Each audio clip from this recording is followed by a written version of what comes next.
Okay. So my name's Matthew Griffin. A lot of people call me a futurist, but what I really do is I help organisations see future trends, future technologies, understand what new industries are coming, how that's going to impact business, culture and society. So today we're going to be talking about unboxing retail, and it's actually quite an apt title, I think. In my lifetime, I've worked with a variety of different organisations. And see, here we go, technology. There you go.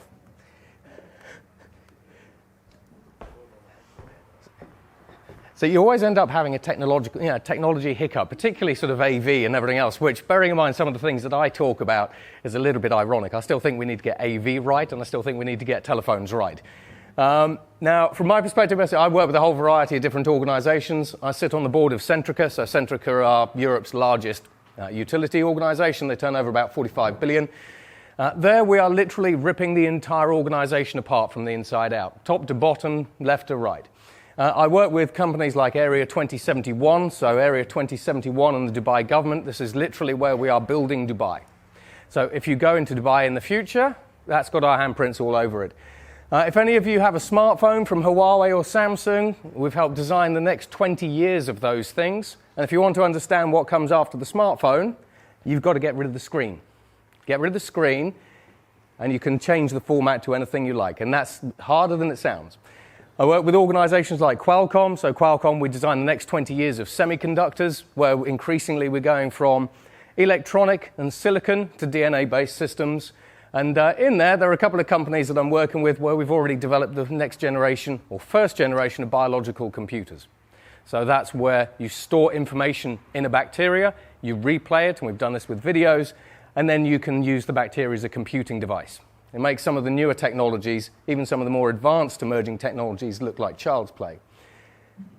But in the spirit of retail, I thought I'd show you this, because any time you look at the future of retail, there are lots and lots of people who say, one day, on your shelves, you won't have product. You will have holograms, volumetric displays. Intel were talking about these things about 3 to 5 years ago, but they were talking about volumetric displays, things almost in a sort of glass case, like a stuffed animal that you put onto the shelves.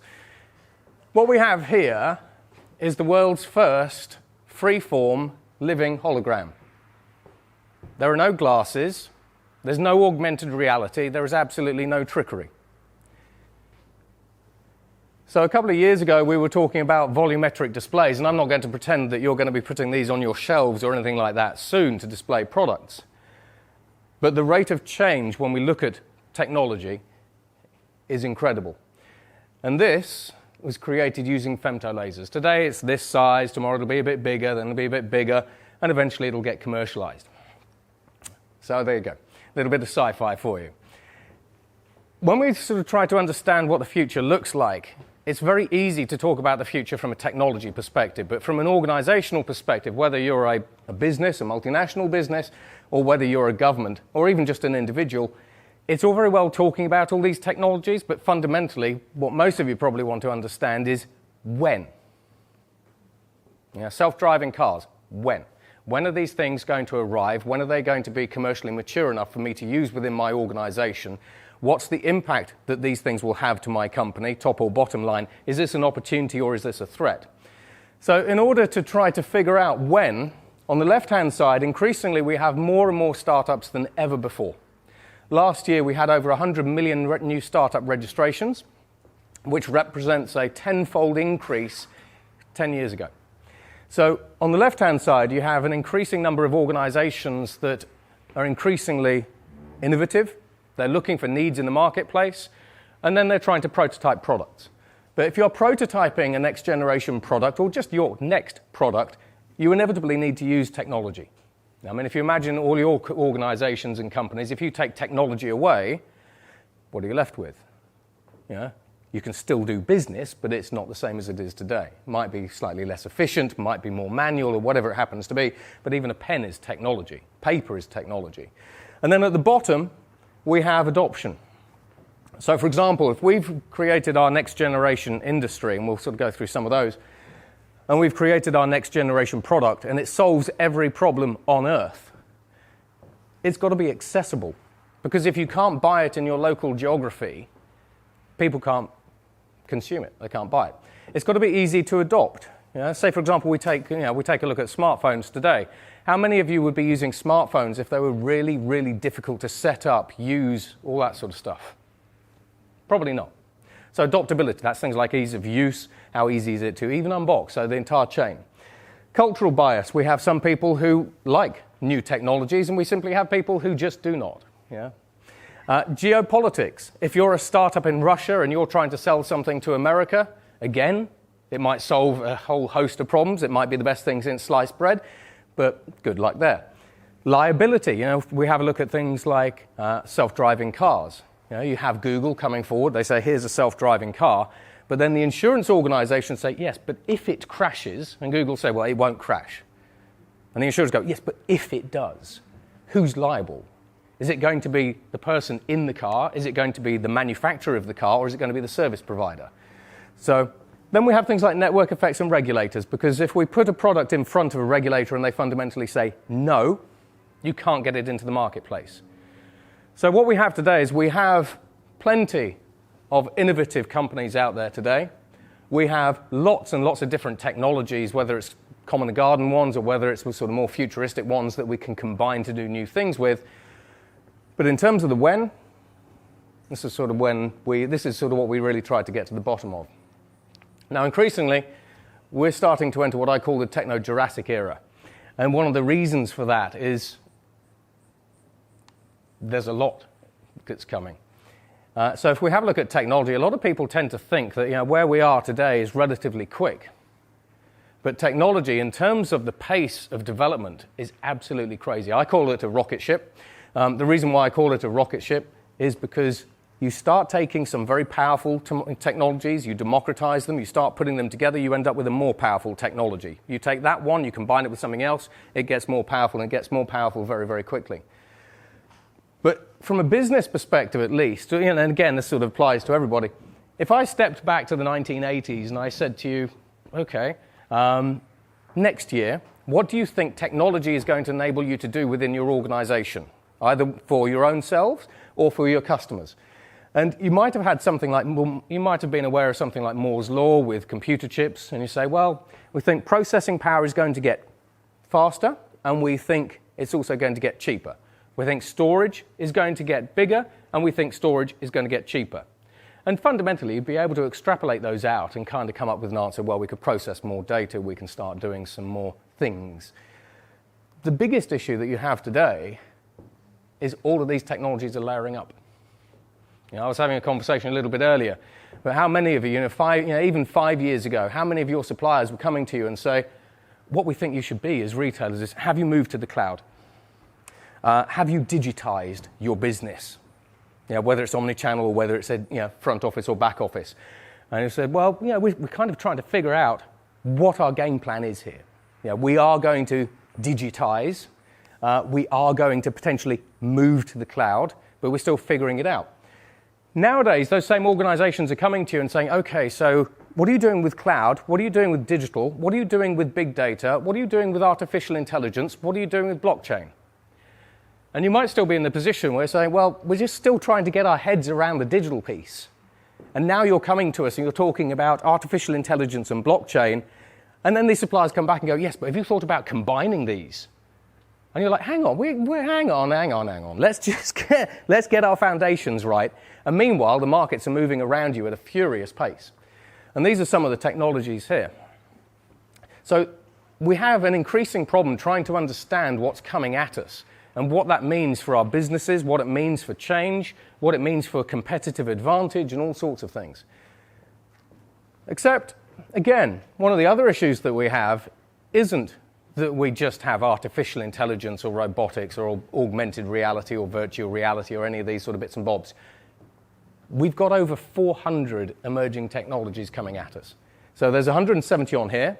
Each one of these individual dots represents when that individual technology is going to mature. And each one of these individual technologies has got an addressable market opportunity of around $500 billion and can change a lot of things in their own right. So, for example, if we have a look at advanced manufacturing, we have 3D printing. But 3D printing, if I came to you today and we talked about 3D printing, isn't 3D printing really, really slow? Who's going to make something using a 3D printer when it's really, really slow? So we already, I know you can't read these, but we already have 3D holographic printing. So depending on the products that you're trying to build, or sell, or produce, or whatever it happens to be, a 3D holographic printer combines materials with light and a couple of other bits and pieces to print things 1,000 times faster than traditional 3D printing. So we're already on the exponential curve. And I'm not going to go into these in too much detail in terms of time. But today we have 5G that's starting to come through. 6G is already on the drawing board. What does 5G do for your business? What does it do for your customers? We have new energy systems. We have new biotech. When we start having a look at the machine systems, so we'll come to those in a little bit, we have artificial intelligence, but we also have creative artificial intelligence. We're also producing biological computers. You've got quantum computers that are coming up the back of there. We've got photonic computers, chemical computers. Last year we created a liquid computer, which literally turns a glass of water into a computing device. And these are some of this stuff is still in the labs, but when we look at materials, there's a whole materials revolution coming through. So we start taking some of the new materials, we start combining them with advanced manufacturing. That allows you to transform a whole host of different industries, including retail. And then we have things like robotics, we have sensors, and then we have ultimately the user experience. Because a user, from a customer perspective, if I'm buying a product, I fundamentally don't care how you made it, really, provided it wasn't unethical and all that sort of stuff. So users care about this experience, and then we spend a lot of time basically around the user experience. But as you go around this, if you want to understand, for example, what the future of smartphones looks like, you can 3D print one. You need to connect it with 5G, 6G. You need to power it. So that's where we have things like wireless energy, 3D printed films, all that sort of good stuff. And you just go around the wheel, which is why increasingly we're able to predict what the next generation products and services could look like and what the new industries are. Now, all of these technologies are they're fine.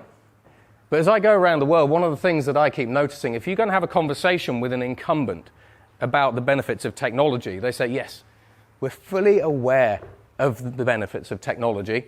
We see technology as a force multiplier. And it'll probably be the same for you guys. You see technology as a force multiplier and a way to do new things. If you're going to have a conversation with the startup community, and you say, well, what do you think about all these new technologies? They go, oh, we love them. It's fantastic. They're a leveler.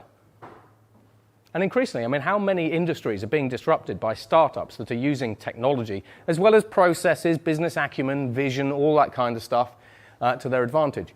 But the biggest impact that a lot of people typically understate is when you start combining all these different technologies together, inevitably you begin reducing the cost per individual transaction, where the transaction can be whatever it is in your industry, whether it's payments, whether it's manufacturing, whether it's workforce and labor, whether it's compute, storage, network, whether it's energy, and we'll come on to that, to zero. You want to take 60% of the operating cost out of the aviation industry? You combine robotics, blockchain, artificial intelligence, robotic process automation. You take the pilot out of the aircraft. You switch from fossil fuels to biofuels, basically, or to electric. You've taken at least 60% of the operating cost out of an aircraft, whether it's civil aviation or private jets. And the same applies basically to cargo ships. You apply that same model to a cargo ship. We have autonomous cargo ships that are now on the horizon. You combine these different technologies together. You reduce the operating costs of a cargo ship, and some of these things are 500,000 tons plus, by 30%. So technology in depth fundamentally changes the economics of industries. Now, there was a little saying that someone said a little while ago. They said, today is the slowest that we will ever move again. And it's very easy to see, or it's very easy to feel, that we're already running quickly. However, as we'll see, and I'll dig a little bit deeper into this later on, what happens to an industry, whatever that industry is, when the products design themselves? What if you could come up with thousands of options for a single design without which meet specific goals set by the designer. And from those options, pick the one design that delivers on the most important criteria, the design you couldn't possibly have imagined. This is generative design, a technology that harnesses massive computing power, creating forms with precise amounts of material only when needed, achieving maximum performance while wasting nothing. But generative design can be about much more than simply turning on alternatives. Prototypes can be scanned and equipped with sensors that provide real-time performance data and can be routed back into the design process so the object, in effect, co-designs itself. And depending on the material and method of manufacture chosen, the software can optimize the design for those choices. The things that have limited us in the past, software, materials, manufacturing, no longer do so. With generative design, the world can look and perform any way we want it to. This is the next stage in the evolution of design, and it's happening now.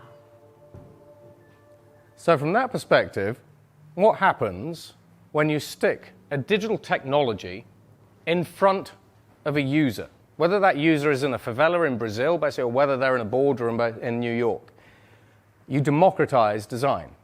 And what happens if you start democratizing the design of products? But these things are quick.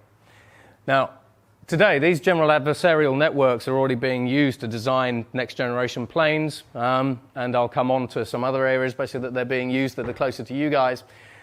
Today, these things are generative. So what I mean by that is they take an existing product and they improve it. So it's iterative innovation. So just like that drone, there is no reason today why you can't combine that technology with behavioral technology where you simply talk to the computer and say, design me a better drone that's lighter, faster, whatever it happens to be, more reliable, and off the system goes. But as we start combining these different technologies together, over time we're going to have a significant boost in computing power. Artificial intelligence is going to get better. We're going to start moving from iterative design basically to things that can design a whole horde of things by themselves. So we now start talking about game-changing designs. We have new materials, and if you take those new materials and you're using them in the right way, and you combine them with 3D printing, you can start doing something like this. So this is a world first, but again, while what you'll see here is a robot, what I'm trying to get across, basically, is the principle behind this. This is the world's first self-evolving robot out of the University of Norway. The robot is packed full of sensors, and the researchers in question want that robot, it's fairly basic, to move from one side of the room to the other as quickly as possible. Those sensors feed back information about the robot to a creative artificial intelligence that runs 10,000 simulations a second.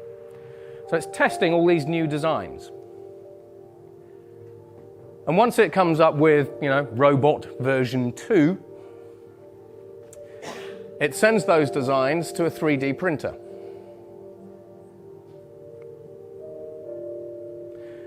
And this doesn't have to be a robot.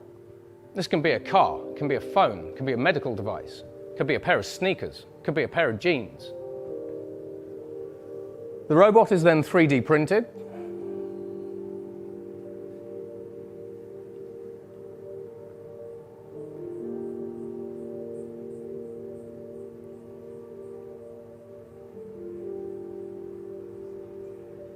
And then a highly paid lab technician, we do need humans still, takes the printed robot off the printer and assembles it. But if you take that 3D printer there and you replace it with a 4D printer, and we've done this at MIT, and we did it 2 years ago, you end up with a robot that walks off the printer. And then it can go across the floor again, pumping a load of information into a creative AI that just keeps iterating and iterating and iterating, and off we go. So this here is the future of product design. But it's also the future of digital services and all sorts of things, because these are now being applied to software as well. However, when we start looking at retail, let's talk about a race to the bottom. And a lot of you are sort of probably thinking, particularly if you're up against detailers, you're thinking race to the bottom on profit. This is where we can increasingly use a variety of different technologies to start changing the bottom line of retail. Now, on the one hand, and I don't pretend that you're going to be able doing this too soon, but we're already doing this in Ukraine, California, and Dubai, you can 3D print buildings. So say, for example, you want to make a new store. We can make 3D printed buildings, fairly decent sized ones. Again, a building like this would cost around $18,000 to produce. And we can print them in about a day. But technology at the moment is kind of generation 0.1. It gets better and better, faster and faster, cheaper and cheaper, all that kind of stuff. So by 2030, we want 25% of Dubai to be 3D printed. And in 2021, we're going to start 3D printing an 80-story skyscraper. So the regulators have already gone through this because you have to design these buildings differently. Lots of building controls, lots of different tests. But what starts happening when you can open a store fairly quickly? And then, I was reading about Debenhams today. Debenhams is a UK retailer, and again, they're sort of in trouble. But typically, a lot of retailers' troubles today really seem to start stemming from they own property. Or they, Debenhams in the UK have 25-year leases. Do you think when they signed those 25-year leases, they went, we can see e-commerce coming, and we can see this, and we can see some of the things that we're going to show you here. Buildings, I think, basically, are one of the biggest shackles, basically, for any sort of retailer. But it's one that we need, but it's also one that the e-commerce guys basically have exploited quite effectively. So we'll sort of come through that. When we talk about the cost of energy, and you're already ahead of the game to a degree, basically, in Africa, we talk about the cost of energy driving to zero. Now, the reason for that is, say, for example, I gave you all a bunch of solar panels, and I gave you those solar panels for free. I installed them for free, and they were highly reliable. You can disconnect yourselves from the grid. Free energy. So in the UK, when we talk about energy generation, as well as when we're in the US and Europe and everything else, you have a look at a coal-fired power station, oil-fired power station, you have a look at nuclear. They're generating electricity at a rate of about 9 to 12 pence per kilowatt hour. In the Middle East, these systems are already down at 2.63 pence per kilowatt hour. And we are nowhere near the bottom. And so we have new ways to make solar panels. We have new ways to connect these things to the grid. You can put blockchain systems in there. Why not basically? Why not have a micro sort of grid in Cape Town where you're buying energy, surplus energy from home users? You can disconnect yourself from the grid.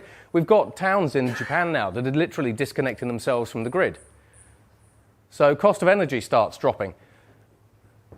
We see more and more retailers sort of trialing autonomous stores. And autonomous stores, in my view, are fine for kind of transactional goods, but people actually still like the human experience. There is a place basically for autonomy and automation, but there is still very much a place basically for the human. And so it's a combination of where do you use one, where do you use the other. So increasingly, these autonomous stores, Amazon, for example, want to open up 3,000 of these.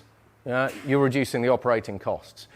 When we talk about things like supply chains, we have a look at frictionless supply chains. Blockchain can typically take about 20% of the inefficiencies out of your supply chains.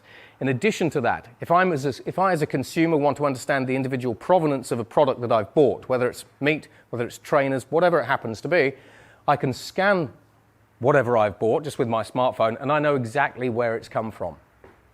Who produced it, how they produced it, what materials they used, and everything else besides. So as we start talking about things like the circular economy, as we start talking about green and sustainability, this is the ultimate in transparent supply chains. And then they also improve basically how you deal with third-party relationships, contractors, and all that kind of stuff, including regulators, customs officials, and all sorts of bits and bobs.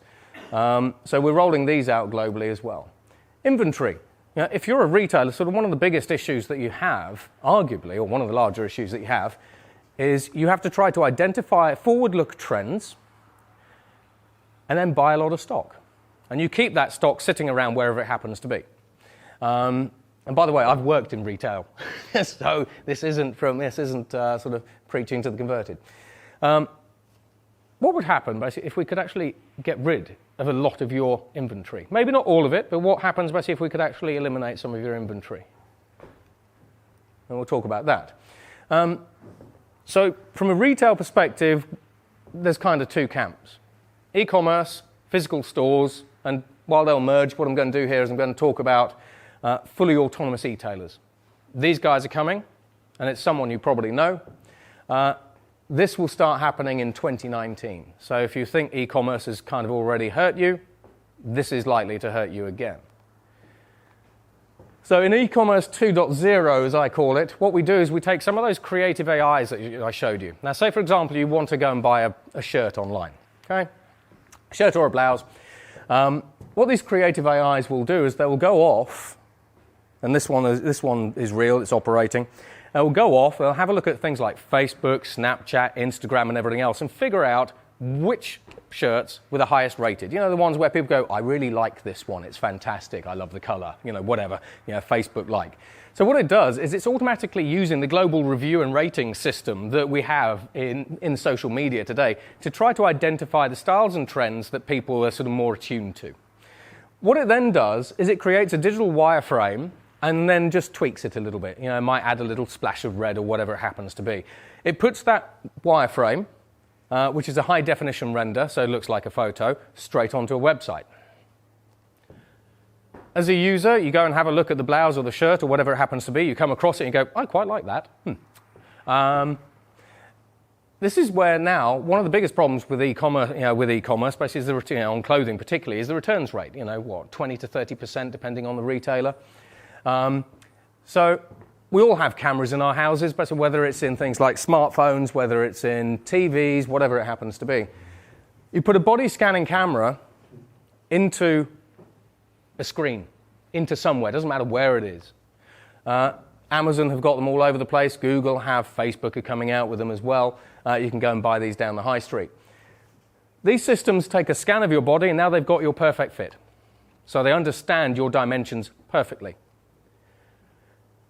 You use augmented reality, or just general reality as we like to call it, on a tablet, on your TV, on a virtual reality mirror, or augmented reality mirror, whatever it happens to be. And if you want to, you can start customizing it. So if you don't quite like the white shirt, basically with the sort of little red stripe on it that the machine designed, you can just start tweaking a little bit. You select it, and then you buy. Once you've bought it, that shirt never existed. And this is Amazon, as if you hadn't guessed. The information for that shirt goes back to Amazon's patent number, 9,782,906. It's an on-demand manufacturing product for fabrics. This makes the shirt that never existed, sticks it into one of Amazon's baskets, and then it's fulfilled automatically, or fulfilled autonomously, so you have an autonomous robot. Robots have come on a long way. Robots plus AI plus machine vision change the game basically when we talk about fulfillment and how to manage your warehouse stuff. It then gets put onto a fully autonomous truck, drone, pod, as in this case. So this is Toyota's new car, ironically. So all of a sudden, because from a car perspective, if you get rid of the steering wheel, the dashboard, the pedals, is it a car or is it a pod? So increasingly, car manufacturers are going, we're no longer a car manufacturer, we design pods. Or we have a blank canvas. So Amazon can sort of load its goods basically into these things, and these things can either turn up, they can deliver it the last mile, you can pick it off. Similarly, over in the US, these things are becoming the shops themselves, but particularly for sort of groceries and all that kind of stuff. So all of a sudden, what we have is we have a fully autonomous retailer that carries whose only inventory is fabric. And from Amazon's perspective, it's not just with shirts or clothing. It's with anything made out of fabric. It's curtains, it's homewares, it's all sorts of things. It's duvet covers. So now you are up against an e-commerce giant, basically, who looks at every single part of their supply chain and their business to try to drive costs out. And all of a sudden, their margins are jumping. And it's because they've used these new models. In addition to that, when we start talking about disrupting retail, everyone typically thinks that Alexa is sort of quite cutesy device. You know, I talk to it, Alexa, play me a song. Jeremy, where are you? Play us a song. See, sometimes the old way is the best. But this is a disruption device. But it's a disruption device for sort of tactical products. Alexa, order me more milk. Alexa, order me a lettuce, that kind of stuff. You're not really going to get Alexa to order you a shirt unless it's one you've already ordered before. So conversational commerce is a great way to disintermediate every single industry, including, for example, banking. Alexa, transfer money from my HSBC bank account into my Amazon bank account, whatever it happens to be. So that's the e-commerce world. That's basically where they're going. It's the same with Alibaba. They're sort of going down that route as well. So if you have physical stores, let's now talk about the cyber-physical retailer, because increasingly e-commerce retailers are starting, like Amazon, are starting to say, well, it's all right being online, but we kind of miss the physical presence. And users as well. People like going to stores still. So how do we start using some of these technologies to your advantage? And there's a couple of things we can do. So I figure basically that you're selling general products. You're also selling food. Now, in South Africa, I know that the day zero is now being pushed to kind of 2019.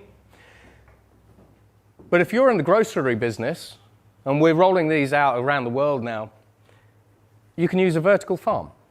So we could take a vertical farm, we could put it on the lawn over there, and a vertical farm is essentially like an indoor farm, but you can do it for salads and all sorts of bits and bobs. It uses 99% less water. 80% of the water that's consumed in South Africa goes to agriculture. We can cut that by 99%. These exist, by the way. You want to go and walk around one and everything else. This isn't sci-fi. You don't use any herbicides. You don't use any chemicals because these things are indoors. You can produce 8 crops a year at the very least. With 5 times the flavor, you have autonomous robotic picking systems, and I'll show you some of those in a little bit. And all of a sudden, what you have is you're now starting to bring agriculture closer to, say, Cape Town or Durban or Joburg or wherever it happens to be, Timbuktu. There is no reason why you can't stick any of these basically up at Timbuktu. Increasingly as well, some of the things that are wrong with this, we talk about mooing. Cow hills and the little cow might actually be in 30 years' time, this might be the only cow in the country. Because we're able to take these cows, so we take a stem cell from animals, you put them into a bioreactor, and you can grow meat. So again, we're doing this in the Middle East, we're doing this in China. China just bought $300 million of clean meat. What you do is you take a stem cell from said cow, you put it into a bioreactor, you grow fillet steak. Doesn't matter basically whether it's Wagyu steak. You can do this with chicken. We have done this, by the way, as well, with chicken, duck, lamb, turkey, you name it. And it's not artificial meat. It's the real deal. In the US, clean meat has now been approved by the FDA for sale in Walmart. So can we start collapsing the produce supply chain? And then you have the sort of benefits that all that brings, reduced miles. This is a technology, so from an agricultural perspective, this is a manufacturing process. The cost of this stuff is now driving again to zero. In Dubai, we're turning Dubai and the UAE basically from being a net food importer, because all they have is sand, to a net food exporter. These things are quite powerful. And then there's lots of other bits and bobs. But I said I'd show you one. This is just a little one. We started with the question, what if we could grow better produce for everyone? Because when it comes to locally grown food, quality shouldn't be a luxury. Quantity shouldn't be a compromise. At IronBox, we're using robotics and intelligence to grow better food for less. In a way that uses less. Less of what we can't get back, or can't afford to waste.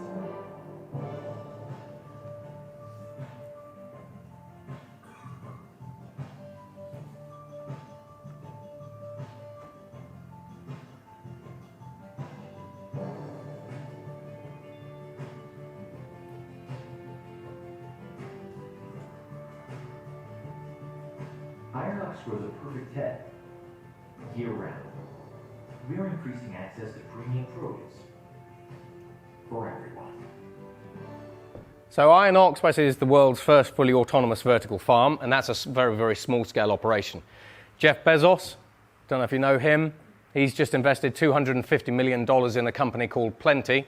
They're going to be putting vertical farms outside every city in China that has more than 1 million people. And guess where Walmart and Amazon are going next, basically, with their fresh produce? They're already starting to make space in their warehouses to ship this kind of stuff. So, when we start talking about fresh produce from Amazon, it will be grown locally. These are the shoes. So these are shoes that Under Armour made. So we have creative AIs that designed these shoes. You want to go and buy the Architect sneaker from Under Armour. It was designed by an AI. And particularly the sports apparel market, basically, are doing a lot there. What we do is we take a creative AI, we thump it basically onto something like a digital wall, so an interactive digital wall that you can have in stores, and people can start playing around with it, customizing the products that they want to sort of have a look at. We combine that with things like body scanners. So, for example, you're now producing products that are tailor-fit. You buy it, and again, from a sort of point-of-sale perspective, you can review it, you can be offered other things. Retailers, basically, you're able to replenish your stock instantly, upsell, cross-sell, reviews, all sorts of bits and bobs. But this is now being rolled out by Adidas. It eliminates their supply chain. We're a technology company changing the way the world makes things, specifically 3D printed things. We didn't start out trying to change manufacturing forever. We didn't? No, we didn't. We started with the simple goal of making 3D printed parts better. It's 25 to 100 times faster, which is game-changing. But we quickly realized that with our combination of technology and materials, we can make real parts with mechanical properties and surface finishes that make injection molded plastics obsolete by comparison. Embracing the idea that speed to production isn't an obstacle anymore. It's the only way forward. And our partners share our enthusiasm for reinventing the rules. Partners who are manufacturing at scale, making millions of real products. Like us? Yeah, like you. In partnership with Adidas, we've created a midsole that shouldn't exist so that they could make a shoe that shouldn't exist. Light, super flexible, highly durable, and printed straight from liquid. A marvel of design and function, this shoe defies logic. And whether you want to make 1 or 1 billion, this is true, customizable, and on-demand mass manufacturing. This is not a publicity stunt. This is a revolution. And we're just getting started. Stop prototyping. Start producing. So people go to the wall, basically they personalize their product, it's 3D printed in the back. However, that's fine for trainers and shoes and everything else, but if you're a fashion retailer, what could we do there? We're already 3D printing garments like this. So this is a lady out in Miami. All of this is 3D printed. So when we start thinking that 3D printing is only limited in the retail space to trainers or whatever it happens to be, what happens when you can now create relatively sort of glorious clothes on demand? You eliminate inventory from the back. You put processes and systems in place that allow you to personalize all of this. If you want a one-off, you can do a one-off. If you want to run basically 1 million to 10 million like Adidas, you can do it. Remember, this stuff gets cheaper, faster, more ubiquitous as we go. This is how you start taking it back to the e-tailers.